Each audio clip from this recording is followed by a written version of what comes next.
ठीक है, एक है टेबुलर फॉर्म, ये वाला फॉर्म जिसको हम ये बोल रहे हैं, या इसको रोस्टर फॉर्म में बोलते हैं। क्या बोलते हैं? Roster form. टेबल के फॉर्म में लिखा हमने, तो टेबुलर फॉर्म भी है और रोस्टर फॉर्म भी है। सलमारा नहीं आ रहा है?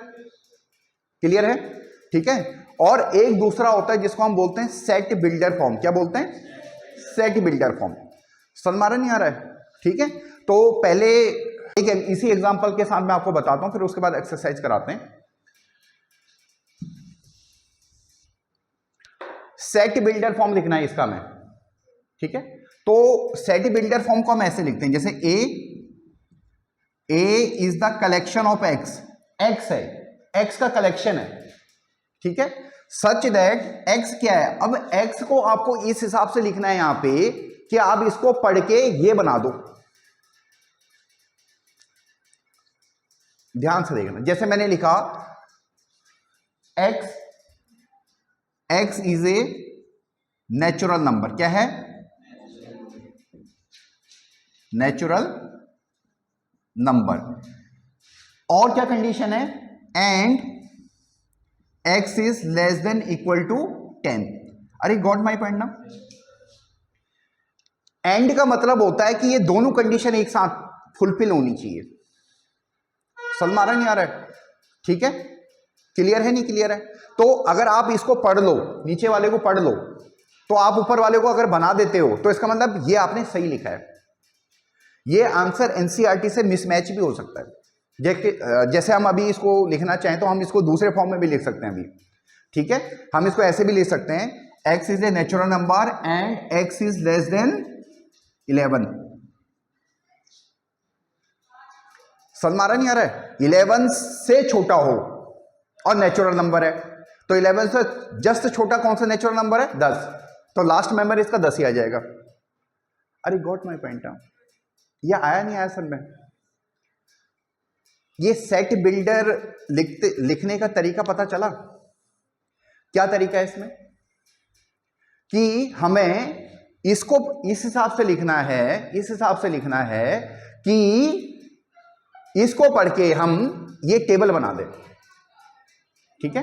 अच्छा, ये 1 2 3, देखो इसको दूसरे तरीके से भी लिखने की कोशिश करते हैं एक बार।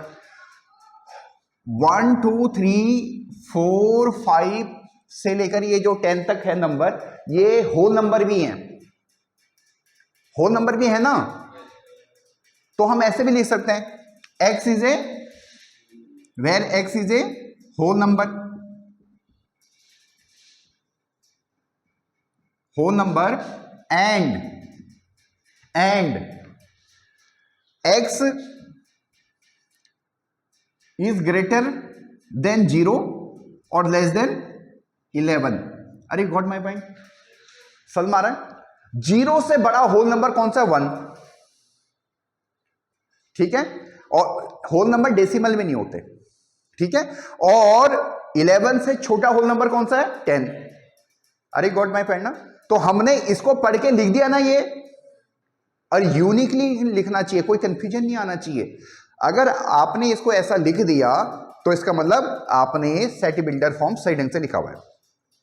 अरे गॉट माई पॉइंट? हम इसको ऐसे भी लिख सकते हैं, x is greater than equal to 1 और लेस देन इक्वल टू 10। अरे गॉट माई पॉइंट ना? ये अलग अलग तरीके लिखने के। आया नहीं आया समझ में? अरे गॉट माई पॉइंट ना? आसान है, ठीक है। तो सेट बिल्डर लिखते समय हमें क्या ध्यान देना है कि हम उसको यूनिकली लिख पाए ना लिख पाए उससे कोई फर्क नहीं पड़ता, बट टेबल हमारी यूनिकली जनरेट होनी चाहिए। यू गॉट माई पॉइंट ना? इसको हमें ऐसा लिखना है कि इसको पढ़ के हमारी टेबल यूनिकली जनरेट होनी चाहिए। और ये वाला फॉर्म है आपका सेट बिल्डर फॉर्म, और ये वाला फॉर्म है टेबुलर फॉर्म या रोस्टर फॉर्म। टेबुलर फॉर्म या रोस्टर फॉर्म।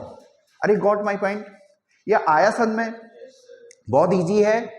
अगर हम इसको एक बार रिकैप करें या ब्रीफ करें तो क्या है, सेट में क्या करना है मेरे बेटा? एक तो जो ये अंदर एलिमेंट है, ये एलिमेंट है,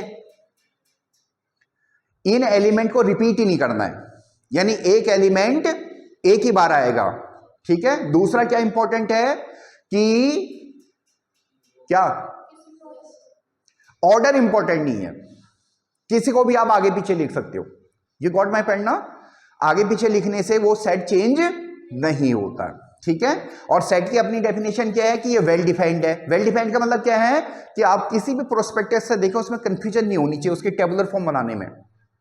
समझ आ रहा नहीं आ रहा है? ये यहां तक समझ में आया? रिपीट होंगे तो फिर वो सेट की डेफिनेशन नहीं आएगी।